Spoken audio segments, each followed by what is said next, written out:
you had what I would regard as incredibly ignorant politicians who decided that because the banking sector had become the goose that laid the golden egg, you should just basically relax regulation and don't even bother to examine what it's doing very much. Right. It kept on churning out profits, it kept on providing credit to fuel the economy, therefore a wonderful thing. So let's not meddle too much, which is more or less what Gordon Brown and Tony Blair did in 2003 when they overreacted to the US Act Sarbanes-Oxley. And they basically decided to embark on a race to the bottom, whereby Britain could become the place where bankers could do more or less whatever they wanted. Did politicians at that time not see the social damage that would cause? Because basically what you've said about Milton Friedman, all economic destruction seems to lead back to this economist. Did the politicians not understand that this wasn't actually a good thing for society?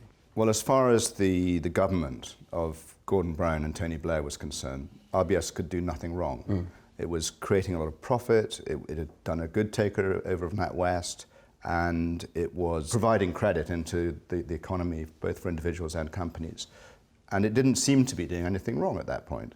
But they never looked underneath the bonnet to actually check. And what were they doing wrong? Well, there was loads of things they were doing wrong. But one of them was overlending. For example, Monty, a dog, I think he was living somewhere in the Midlands of England, was offered a credit card. They were offering credit cards too readily to people who didn't even exist. Also, the key thing they were doing wrong was overpaying for a string of rather bad acquisitions.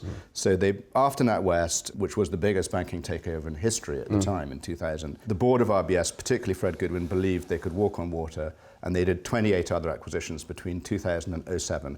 They overpaid for almost every single one of those, and actually, destroying their bank as a consequence and becoming the most expensive bank in the world to bail out in October 2008.